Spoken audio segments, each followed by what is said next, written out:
Jaya Radha Madhava Kunja Bihari.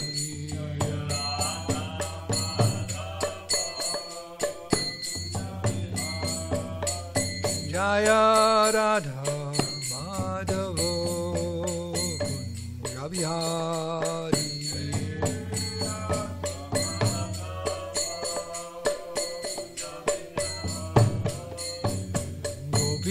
Janavallabha Girivardhari.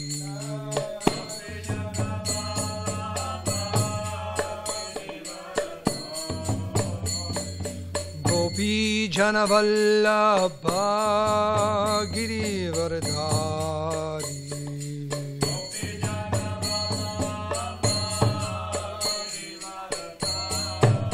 Yashodanandana Braja Jana Ranjano. Jasodanandana Braja Jana Ranjano. Yamuna Tira Vanachari. Yamuna Tira Vanachari.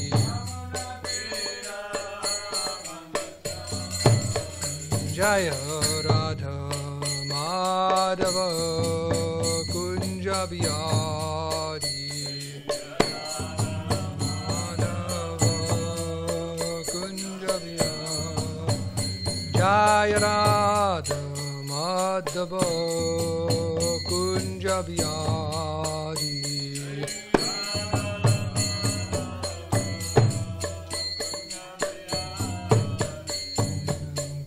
Jana Vallabha Girivardhari.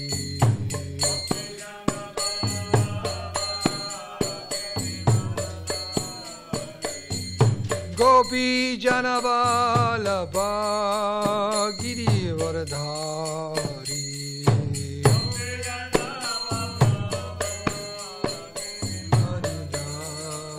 Jasodanandana Braja Jana Ranjano.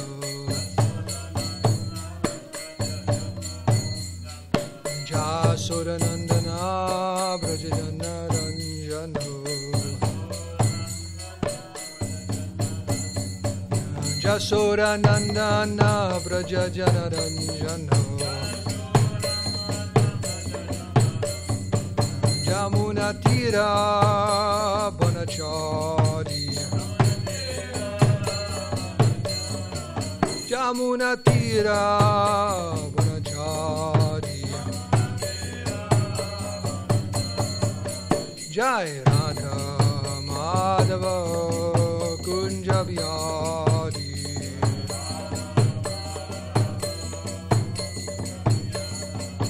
Jaya Radha Madhava Kunja Bihari.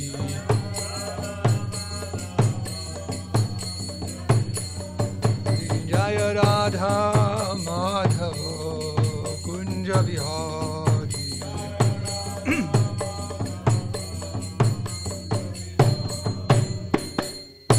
Sri Radha Madhava ki, Sri Radha Giridhari ki, srimadbhagavatam ki, Gaura Premanande. Jai Om Vishnu Pada Paramhamsa Parivrajika Jaja Shuddha Sri Srimad, His Divine Grace, Adhai Charana, Ravinda Bhaktivedanta Swami, Srila Prabhupada ki Jai, Grantara Srimad Bhagavatam ki Jai, Samveda Bhakti ki Jai. Oh, Premanandi, all glories to the assembled devotees, all glories, assembled devotees, all glories, assembled devotees, all glories, Sri Sri Guru and Sri Gauranga.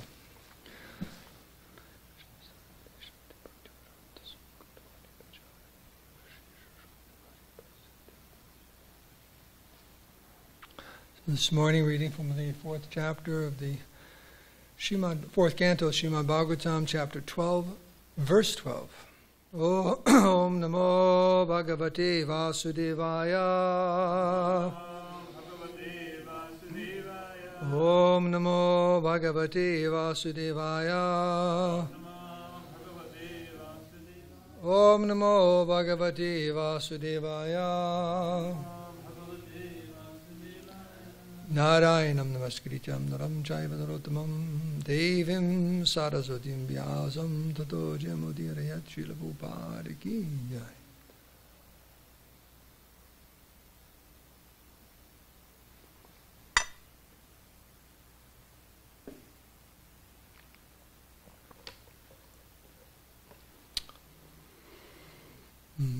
So text 12.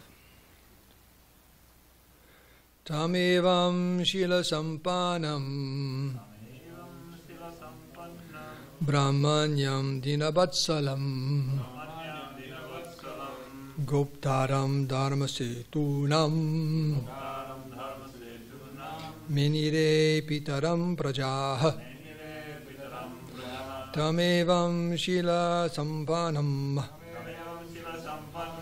Brahmanyam Dinavatsalam Goptaram Dharmasetunam Menire Pitaram Prajah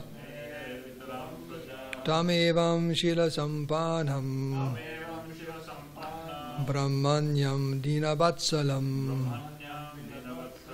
Goptaram Dharmasetunam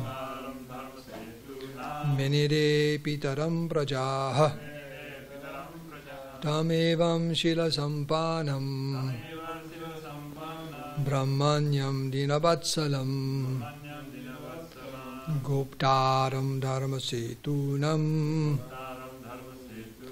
Menire Pitaram Prajah Tamevam Shila Sampanam Brahmanyam Dinavatsalam Goptaram Dharmasetunam Menire Pitaram Prajah. Everyone like to chant? Tamevam Sila Sampanam Brahmanyam Dinavatsalam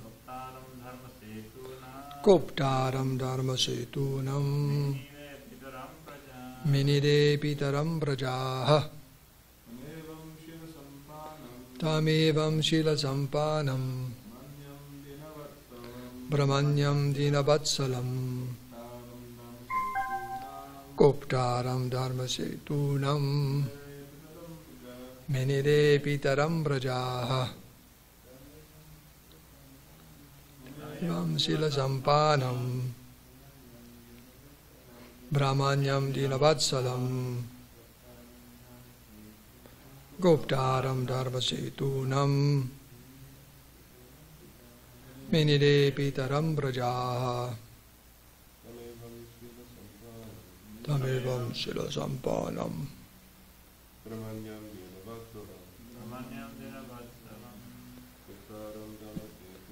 Goptaram Dharmasetunam Menire Pitaram Prajah. Did you chant? Okay, it's okay.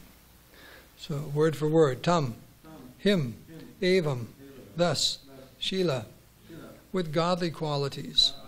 Sampanam, endowed. Brahmanyam, respectful to the brahmanas. Dina, to the poor. Vatsalam, kind.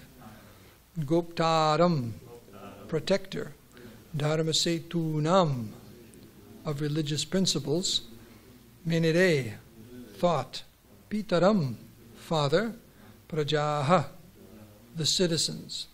Translation and purport by Srila Prabhupada. Dhruva Maharaj was endowed with all godly qualities. He was very respectful to the devotees of the Supreme Lord and very kind to the poor and innocent, and he protected religious principles.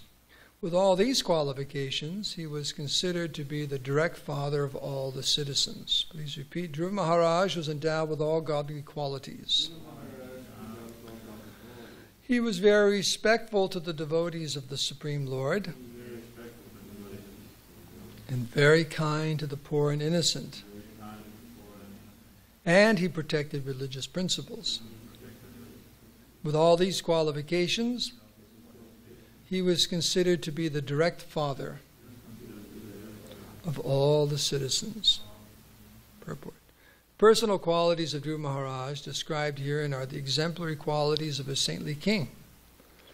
Not only a king, but also the leaders of a modern democratic or impersonal government must be qualified with all these godly characteristics.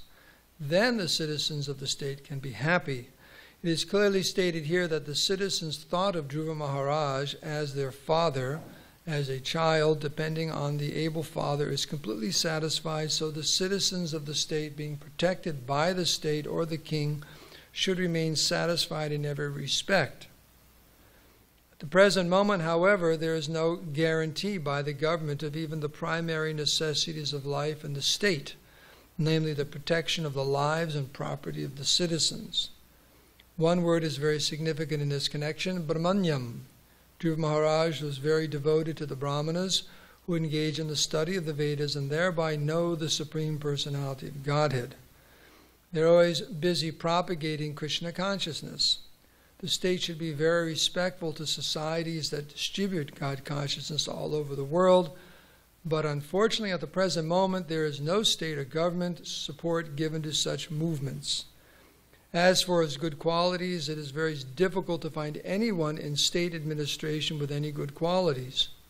The administrators simply sit in their administrative posts and say no to every request as if they were paid to say no to the citizens. Another word, Dina Vatsalam, is very significant also. I remember Prabhu once said about treasurer. Find a treasurer who says no every time someone wants money. So that's a good treasurer. No. We've had treasurers here like that. You ask them for money. No. Okay. Unfortunately, in this age, the state agents and the presidents draw good salaries from the state, and they pose themselves as very pious, but they allow the running of slaughterhouses where innocent animals are killed.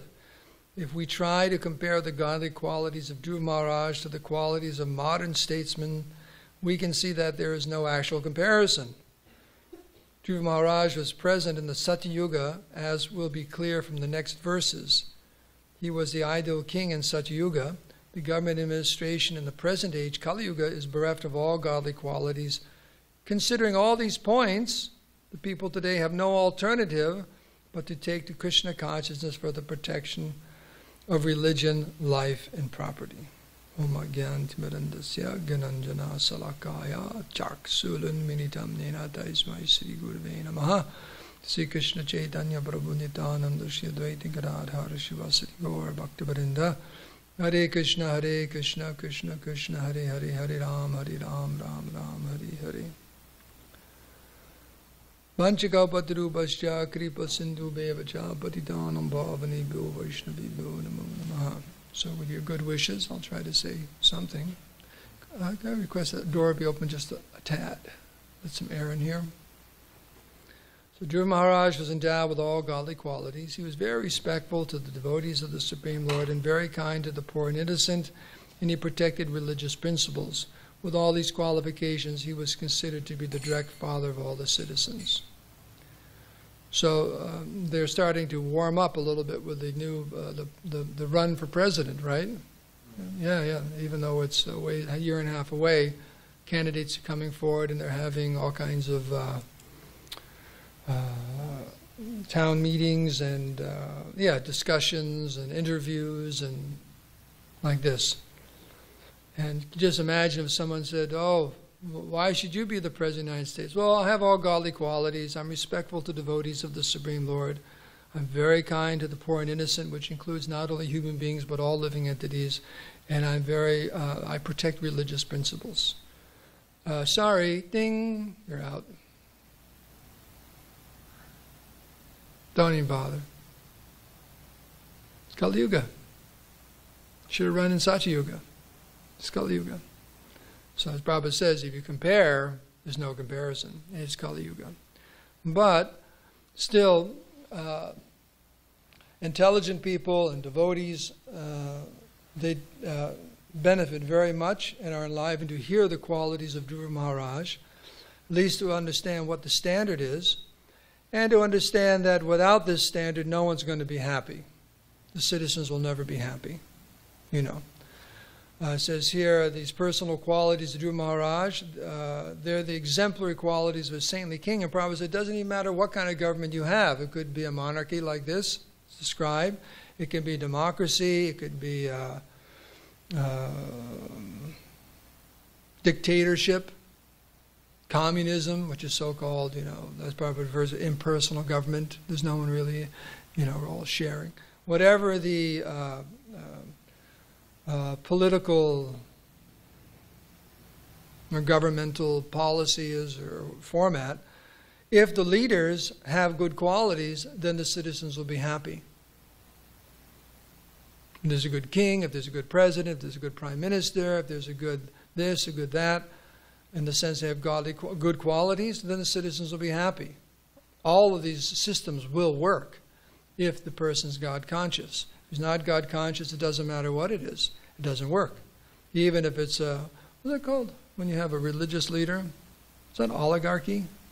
Who knows that? Is that oligarchy? When you have a religious leader? You can look it up. There's something about that. If you have a religious leader actually running. But if they're not really religious, then no one's happy.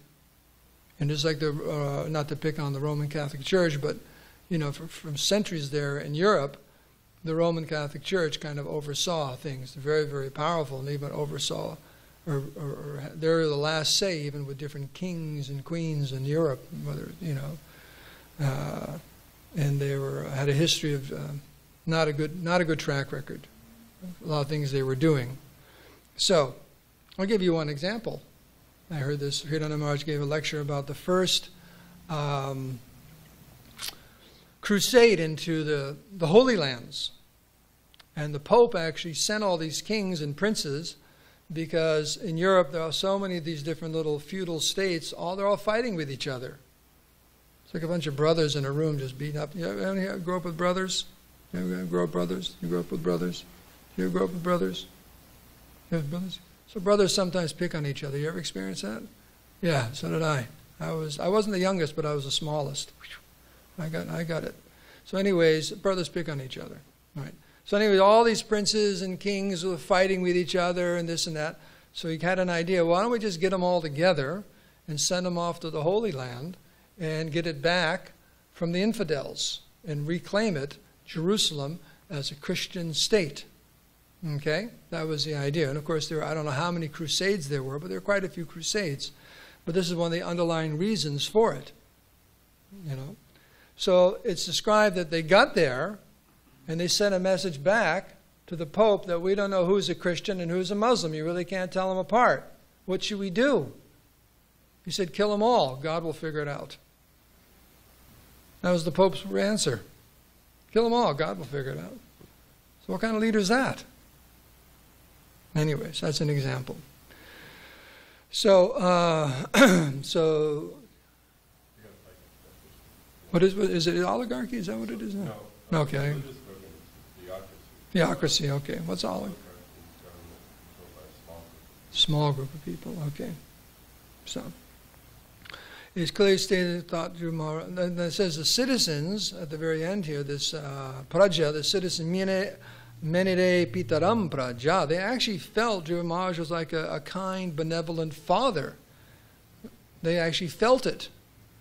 I remember someone was telling a remembrance that Prabhu was sitting in a room and there was the headlines in the newspaper because back in the 70s, the good old days, all these demonstrations on campuses and so on, and they turned violent many times, you know, bombs and this and that. And remember this one devotee, Shubhananda, you know that book, Hare Krishna, Hare Krishna? He's the author of that.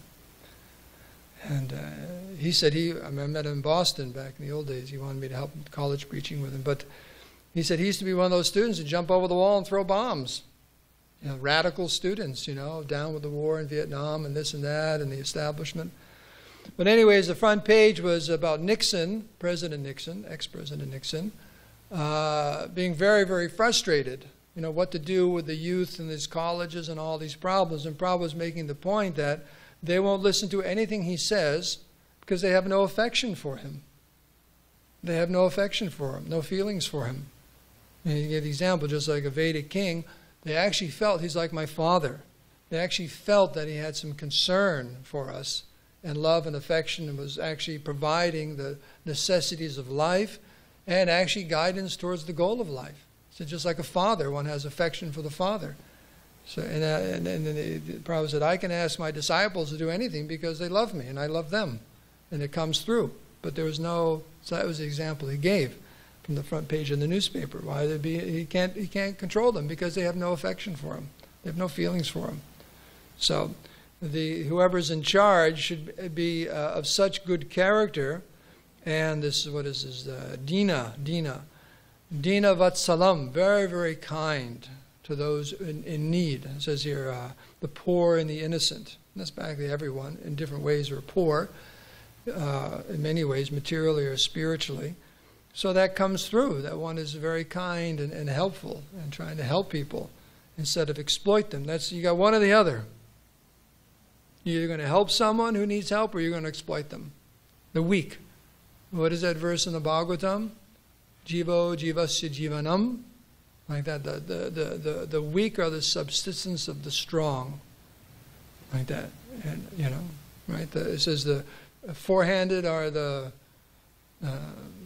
food of the two-handed, and this and that. And as the general rule holds, jivo jivasya jivanam, that one living entity is food for another, and the weak are the subsistence of the strong. In other words, if you're stronger than someone else or another group, you will control them. You will exploit them. That's the general principle of material existence.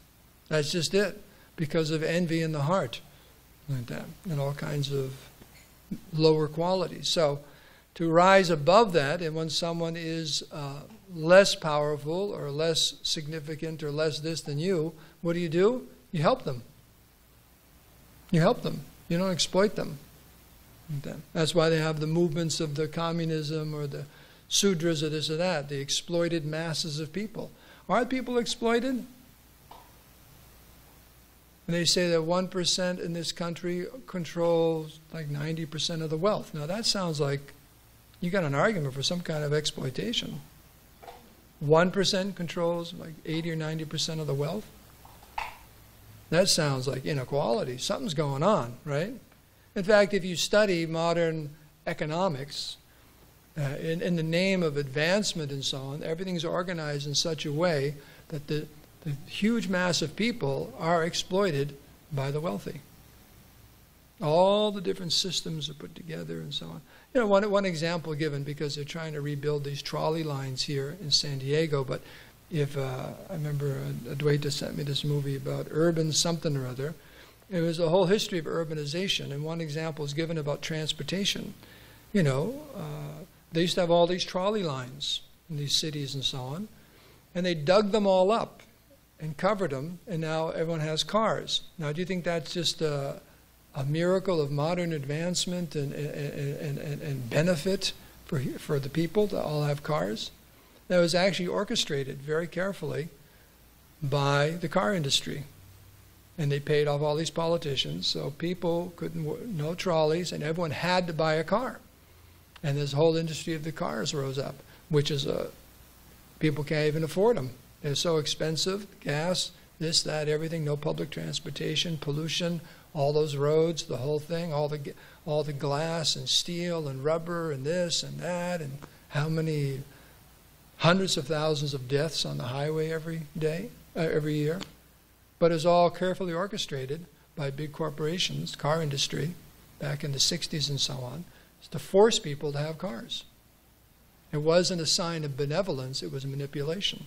That's just one of the many examples given. So on every level, the general mass of people, unfortunately, are being exploited. And the politicians are involved in that because they're responsible for the protection of the citizens. Like Prabhupada says here at the end, it's unfortunate that the simple thing of protection of our life and our property is not even available. In many countries around the world, you don't know what's going to happen. Right? You don't know what's going to happen. Government can take your property, this and that, and take your life, and you just have no idea. That's the situation people live in. It's very, very difficult. So another quality by Dhruva Maharaj is this Brahmanyam. What does that mean, Brahmanyam? It says he was very devoted and very respectful to devotees of the Lord, the Brahmins, because they are, or should be, the head of society. They're giving direction. They're very dear to the Lord. Devotees are very dear to the Lord, so as another devotee, he's very, very kind and respectful to the devotees. He knows how to please Krishna because, what is that verse? Namo Brahmanya Devaya Go Brahman Hitaya Cha Jagaritaya Krishnaya Govindaya Namo Namah. So who's Krishna? Right off in the beginning there, Namo Brahmanya Devaya, he's the Lord of the Brahmins. Go Brahman Hitaya Cha, the protector of the cows and the Brahmins and the devotees and so on. That's Krishna.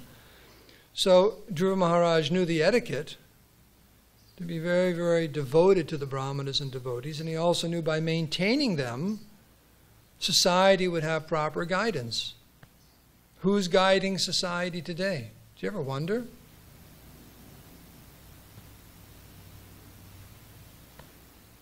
Someone's guiding it. It's not the Brahmins. Who's guiding it? Who's guiding today's society? If it's a society of Vaishyas, then that means the business people are, right?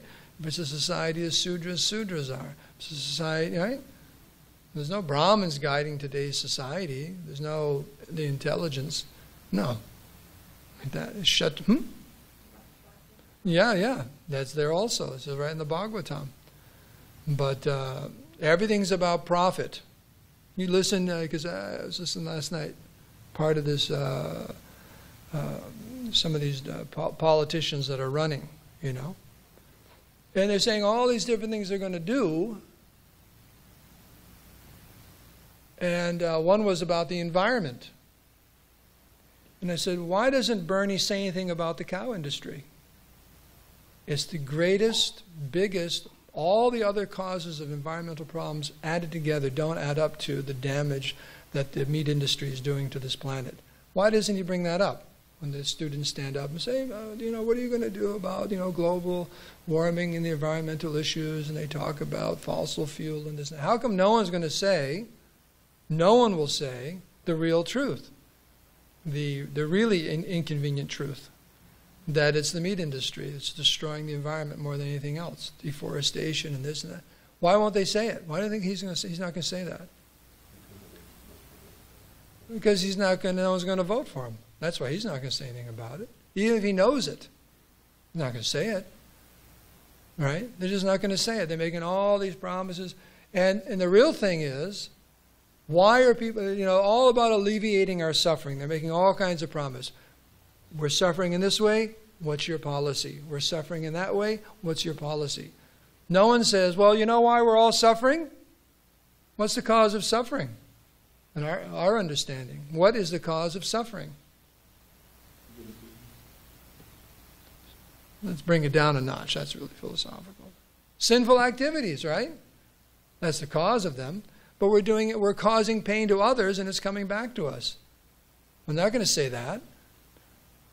He's not going to say the real reason we're all suffering in this material world is bad karma. We're causing so much pain and suffering in previous lives, in this life, and now we're all getting results for it. He's not going to say that. Who's going to vote for him? Right? So they want to deal with Prabhu says they're always in the middle. He said this about the scientists, They always start in the middle somewhere, not the real cause, not the real beginning. They always somewhere in the middle and talk about it. So in the same way with solving our problems in life, start in the middle somewhere. No, what's the real cause of all the suffering? That's why every 4 years you elect someone else, or in other countries where a dictator comes in, or a monarch or this, they can never solve the problems because they don't know what's causing the problem. If you go to a doctor, and he never tries to figure out what's the cause of your ailment, what kind of doctor is that? The very first thing they do is they examine you, right? Hey, open your mouth, stick your tongue out. Blah. They look at your tongue, look at your eyes, ears, this and that, where does it hurt? And then they get all the symptoms. And they go, oh, there's a problem with you. Too much curd. Too many curd squares. Too much pizza in the morning. That's your problem, right? Whatever it may be. Or something serious, right? They want to figure out what caused it. So what is the cause of suffering? And if you don't trace it back to karma, then it's just like that example given they'll give a local example. You see sometimes people walk a great distance to go surfing here. So you carry a surfboard, right? Carry it under one arm. Then after a time, what happens? Your arm gets tired, so what do you do with it? Carry it on the other arm. Now it gets tired, then what do? You put it on your head. You're just shifting the burden. You're shifting the burden, that's all. So all of these politicians, because they don't know, or anyone doesn't know what the cause of suffering is, they just shift the burden. Let's shift it from the democratic idea to the Republican, the democracy, to the Democrats, the Republicans, to the independents. It's a different shift of the problem, but it's not solving the problem. Let's try it this way. This arm, it's the Democrats. This one, the Republicans. This one, but the problem isn't removed. It's because of karma. But no one will say that. No one will say that. And therefore, no one will ever be happy. Truly happy. And the problems won't be solved. In fact, they simply complicate themselves. And that's a symptom of Kali Yuga. Things get very, very complicated. One on top of the next, one on top of the next, one on top of the next. And people just don't know what to do. And the leaders don't know. They don't know. It says here, Dhruva Maharaj, one of the symptoms here were Goptaram Dharmasetu Nam. He was a protector of religious principles. He actually understood that society has to be run according to religious principles. Didn't say what religion it was. That's not sectarianism, but there are religious principles, which means following the laws of God, the laws of nature, the laws of just social intercourse and so on, so people can be happy. If you don't maintain those, then it just becomes a free-for-all. And people aren't happy when there's a free-for-all, and not in the least. So, 28. And at the end, Prabhupada makes a very important conclusion. He says, considering all these points, the fact that we're in Kali Yuga, people have no alternative but to take to Krishna consciousness for protection of religion, life, and property. So that's a symptom of this day and age. Everything is, what is that? Kaler doshe nidhe rajan. It's an ocean of problems. An ocean. An ocean of problems. Like that in the age of Kali. But there's one mahadguna, there's one good quality, this chanting of Krishna's name, kirtana Krishnasya, name of Krishna, kirtan. That's the one good quality, because by performing kirtan or sankirtan, one can be relieved of all the problems of material existence. So, saying that, in other words, you're going to be hard pressed to find a political leader, a country, any type of help in society for your salvation, your Krishna consciousness. So it's pretty much up to us. That's just the nature of the Kali Yuga. So that's why Varnashram. Where is Varnashram? Society is not organized for peaceful execution of the duties in life, material and spiritual. It's just topsy-turvy, upside down, inside and out. So, in such a situation, take to the chanting of the holy names, the Sankirtan movement. In this way, one can at least protect oneself, one's religion, life, and property. Like that. So, we have to end here because of the all-devouring time factor. Any questions or comments on these simple points? And one thing is we should try it. Yes, Balaram. He just gave you the microphone mudra.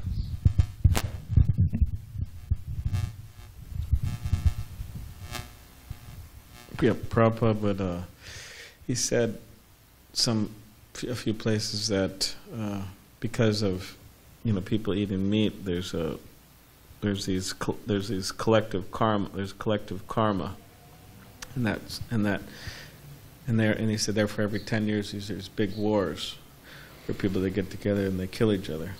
And one devotee was bringing up this point. He was saying that so if of course, I mean, we're not. Prabhupada said we're into what Krishna likes. So Krishna likes certain food, so we offer him that. And if he likes something else, we'd offer him that. So we're vegetarians because Krishna wants it. But this devotee is making a point that, if people did stop on a large scale, then I mean, practically speaking, from Prabhupada's comment, there wouldn't be these big wars. And then he was making the point that, and who's actually doing this? Of course, there's these groups nowadays, they're trying to stop it.